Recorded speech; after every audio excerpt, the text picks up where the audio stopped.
¿Qué tal amigos? ¿Cómo están? Me da muchísimo gusto saludarlos el día de hoy. Yo soy Ernesto Zoido y soy un consultor migratorio regulado por el gobierno de Canadá. Mi licencia es la R709-300 por si tienes la curiosidad de revisarla. Me daría mucho gusto, por supuesto. Tengo también la licencia que me permite representarte ante los tribunales migratorios de la IRB, de la Immigration and Refugee Board, que ven casos de refugio, apelaciones y todo ese tipo, inadmisibilidad y demás. Eh, Estoy muy contento de estar aquí con ustedes el día de hoy y aquí nos ponemos al día, nos enteramos de las cosas y precisamente para enterarse y enterarse bien, yo quiero tocar un punto que ayer surgió precisamente con comentarios en comentarios del chat, que tiene que ver con la reunión, con las declaraciones que se hicieron durante una reunión de 3 días que están sosteniendo los ministros federales en la isla del Príncipe Eduardo. Ustedes saben que tenemos un ministro de inmigración nuevo, Mark Miller. Mark Miller sustituyó a Sean Fraser, que actualmente se desempeña como ministro, digamos que es el ministro que se encarga de ver todo lo relacionado con la vivienda.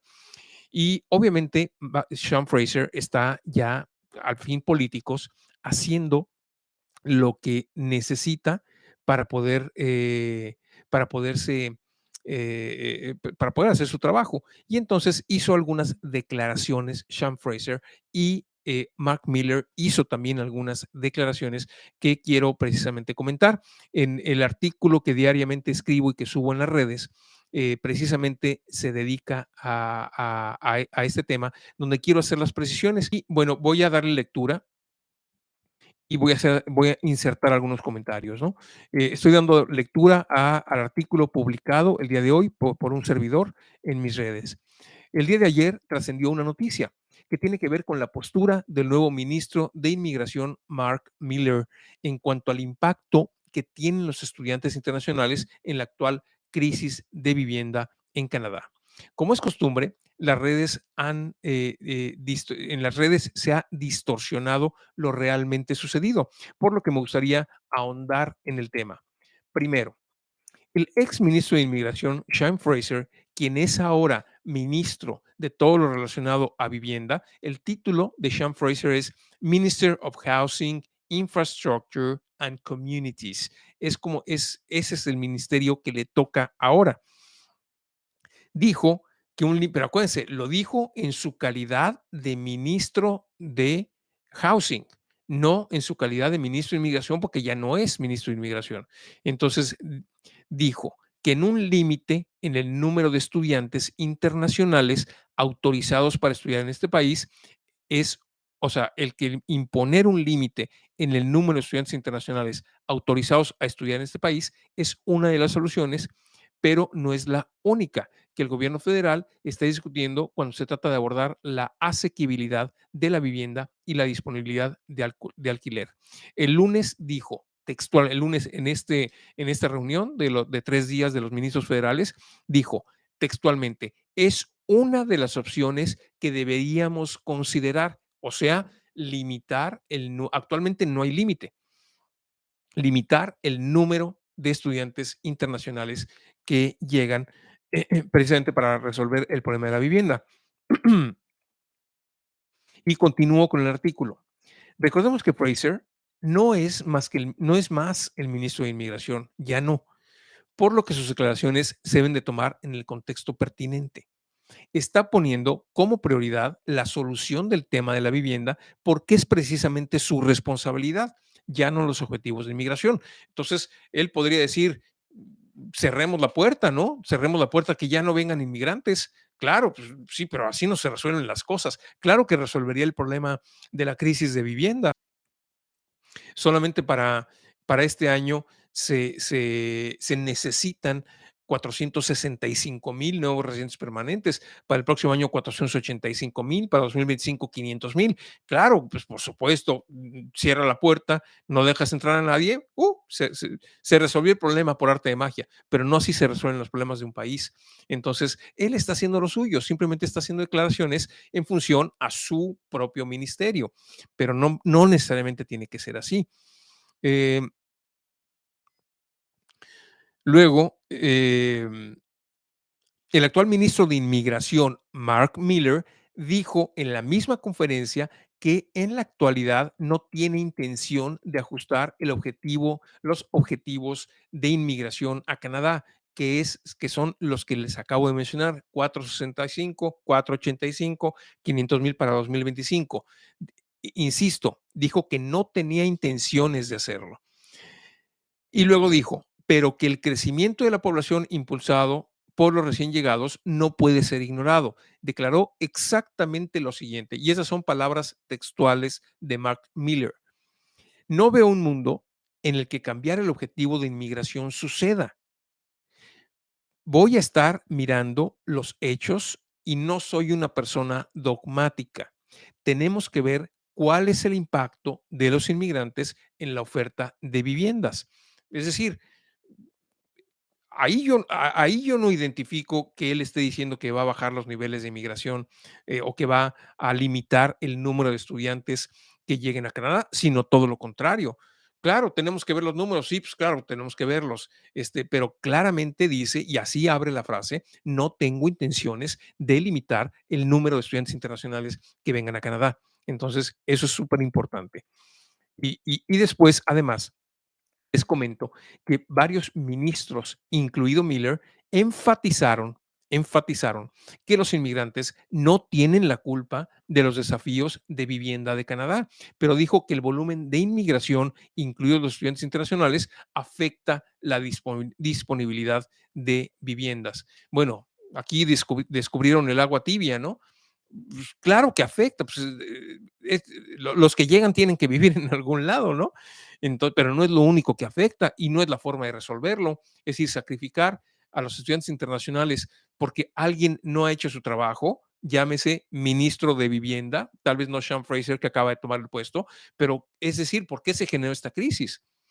Insisto, no es una crisis generalizada. Hay algunas ciudades que tienen crisis de hospedaje, pero no se puede hablar de que en Canadá no se encuentra casa, pero por supuesto que no.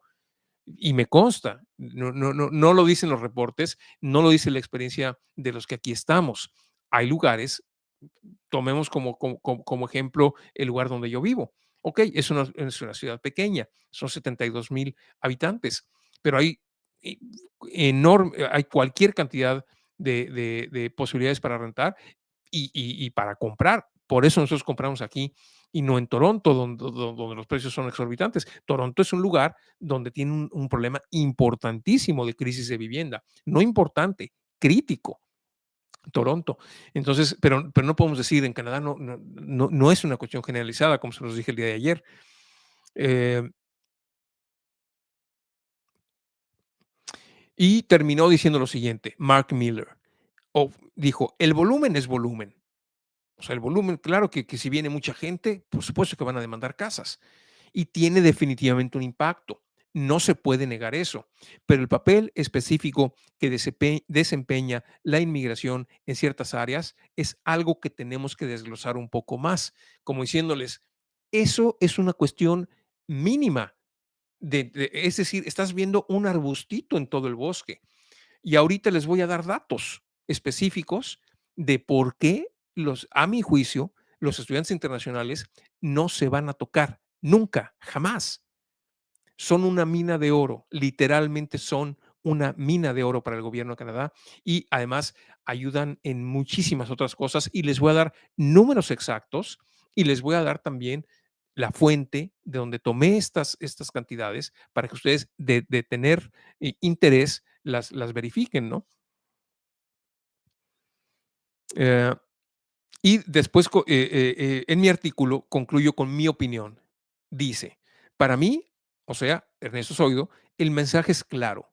no se tocan a los estudiantes internacionales hasta que podamos comprobar que son ellos precisamente la causa principal del desabasto de la vivienda y que ninguna otra acción, como construir más vivienda, por ejemplo, es posible tomar. En lo personal, no considero las anteriores declaraciones como una amenaza en cuanto al volumen de estudiantes internacionales que el gobierno está dispuesto a aceptar.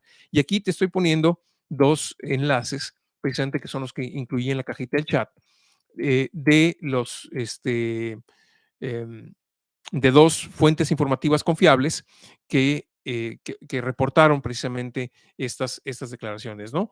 Entonces, bueno, eso por un lado es para aclarar el tema que surgió el día de ayer. Ayer yo no estaba enterado de estas declaraciones, entonces hoy me di a la tarea, bueno, desde ayer me di a la tarea de revisar y también me fui un poquito más allá para poder adquirir ciertos números y poder compartirlos con ustedes, que de hecho lo hice a través de un short, de un video corto. Miren, algunos números, nada más para que nos quede claro por qué, por qué creo que el arribo de estudiantes internacionales simplemente está garantizado. Para poner en contexto estas cifras, les digo primero que el se llama Gross Domestic Product o Producto Interno Bruto, aquí se abrevia como GDP. En 2022, en Canadá fue de 1.988 trillones de dólares, o sea, 1.988 millones de millones. Los estudiantes internacionales pagaron solamente en 2017 18.4 billones de dólares canadienses. Ojo, el Producto Interno Bruto lo estoy expresando en trillones de dólares americanos, porque esa fue la fuente que consulté, y las colegiaturas pagadas las estoy expresando en billones de dólares canadienses. Un billón de dólares canadienses son 1.000 millones de dólares. Es así como este sistema lo maneja. 2017, 18.4 billones, solamente en colegiaturas. Olvídense de toda la derrama económica que es mucho más amplia que solamente colegiaturas.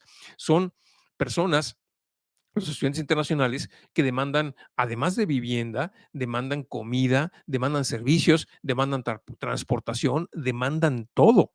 Entonces, la derrama económica es brutal.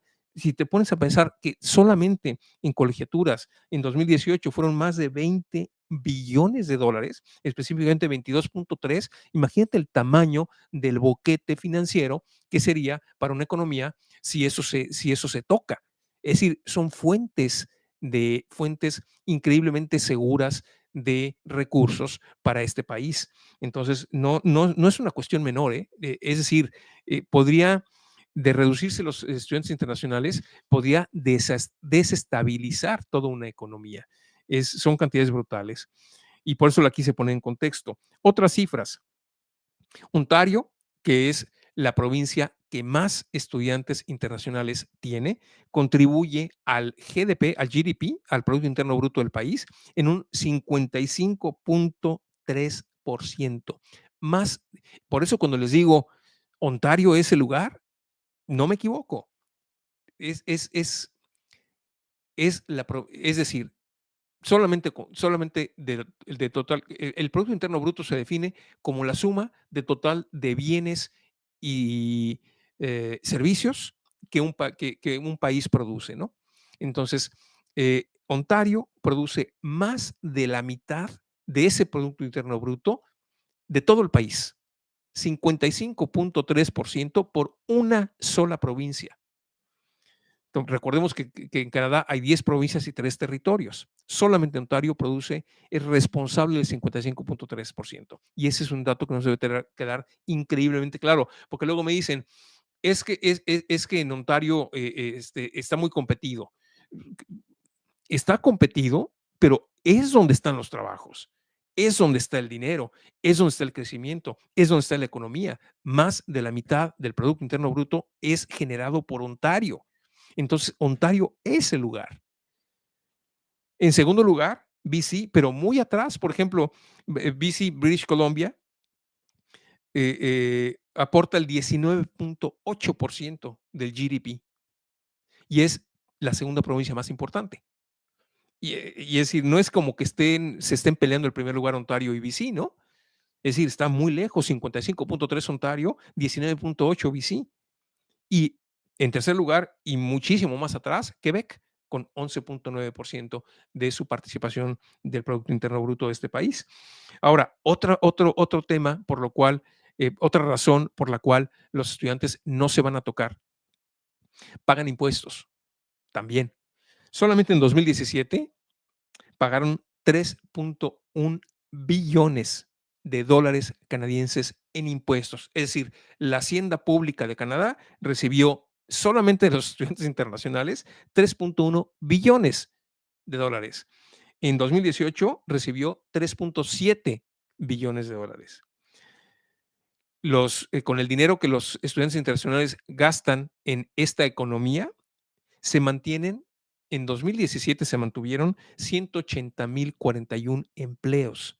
En 2018, 218,577 empleos. Entonces, estas son cifras dramáticas, ¿no? Dramáticas, inobjetables, que te reflejan el tamaño del beneficio, y ahorita estamos hablando solamente de lo económico. La contribución económica de los estudiantes internacionales en este país es brutal. Por eso es la apuesta número uno. Y cuando de repente me dicen, es que tú nada más sugieres estudios, pues por supuesto, digo, no es lo único que hago, pero cuando hay condiciones, pero por supuesto que voy a sugerir la vía de los estudios. Si el gobierno me está diciendo, oye, a tus clientes, ofréceles los estudios. ¿Cómo me lo dice? Por supuesto que no me manda un correo ni me habla por teléfono. Me lo dice cuando pone todos los incentivos y todas las ventajas y todas las prerrogativas en el programa específico de los estudiantes internacionales.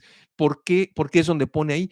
Analiza cuántas prerrogativas y cuántos beneficios tiene el patrocinio de padres y abuelos. Nulos, todas las trabas, todos los problemas. Está topado, 1000 requisitos, muy pocas ventajas, etcétera. Es increíblemente complicado patrocinar a tus padres y a tus abuelos, para cuando te conviertes en residente permanente. Increíblemente complicado. ¿Por qué? Porque al gobierno no le interesa. Porque ¿cuál es la contribución económica que una persona mayor va? Y lo digo con todo, yo soy el primero en respetar a las personas mayores, ¿eh? Pero seamos realistas, ¿cuál es la contribución económica? Al contrario, ¿no? Y además los hacen firmar un undertaking en donde ellos se van a hacer responsables en el caso de que el gobierno tenga que proporcionarles ayuda de cualquier tipo.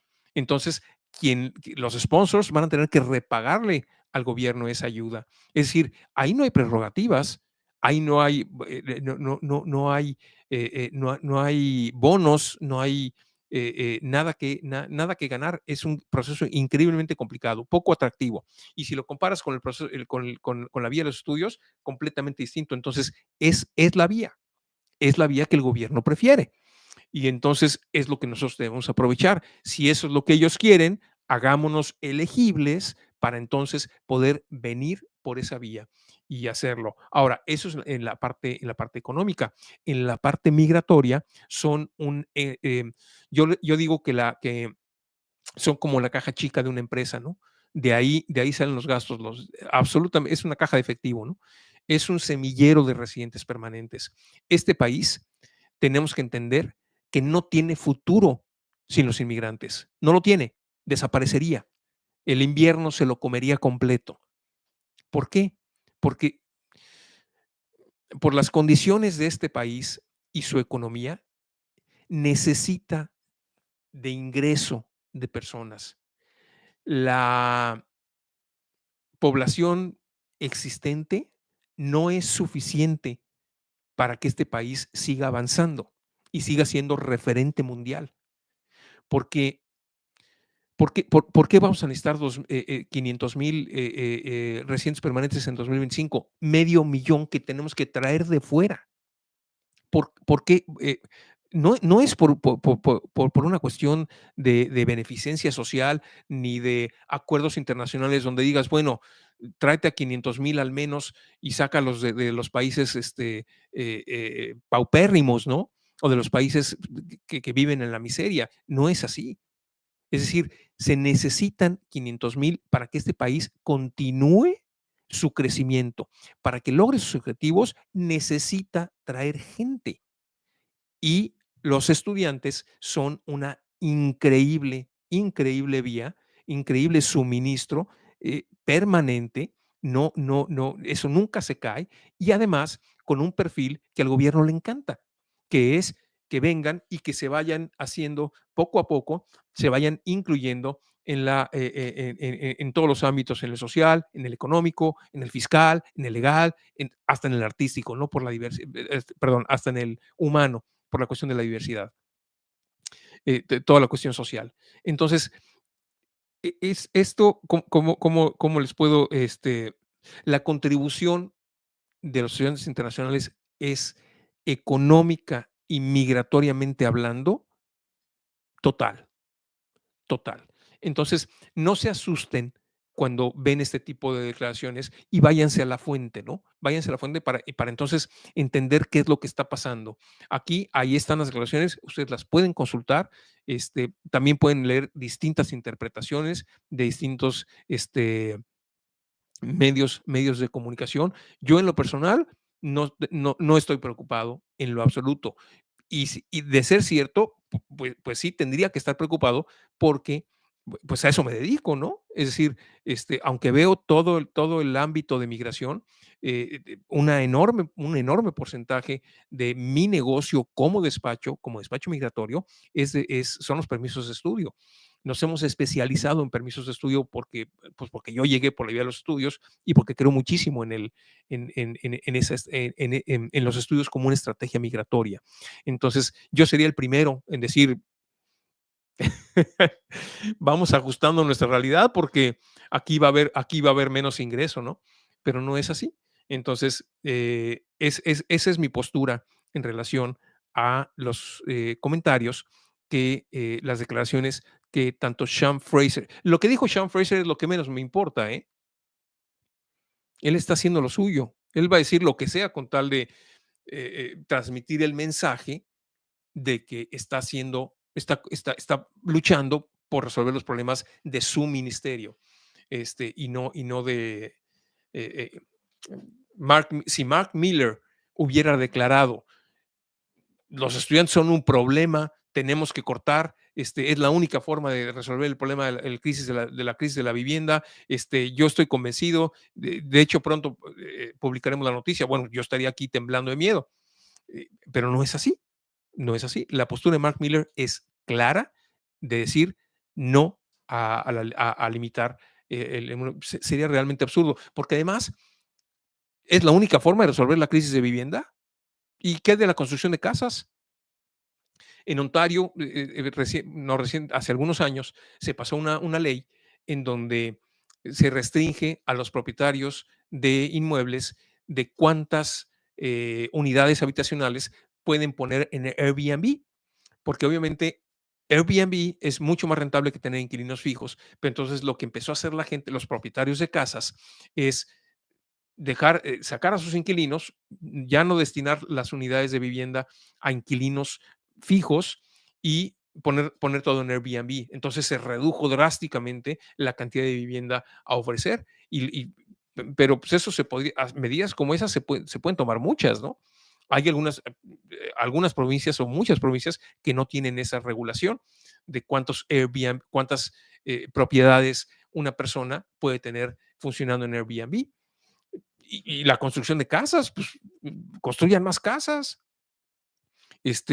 el otorgamiento de créditos hipotecarios, pues vean ahí cómo están los requisitos de otorgamiento de crédito, háganlos más flexibles, presten más dinero para que se pueda construir más, es decir, hagan algo, ¿no?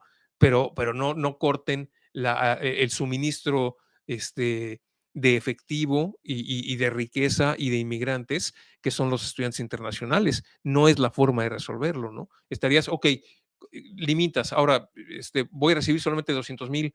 eh, IRCC tramitó en 2022 más de medio millón de study permits. Creo que fueron 530 y tantos mil. Ok, vamos a limitar el número de study permits a 200,000. ¿Y de dónde se va a cubrir todo el boquete financiero que eso va a dejar? Inmediato, ¿no? Y luego, ¿cómo se va a cubrir la deficiencia? Porque la falta de inmigrantes se va a empezar a sentir en el segundo o tercer año, donde ya no, la gente ya no haya quien se convierta en residente permanente, porque ya no hay residentes temporales, ¿no? Gracias por su confianza, gracias por su tiempo y yo me despido, no sin antes recordarles que el tiempo es el recurso más valioso con el que contamos. No lo pierdan. Hasta la próxima.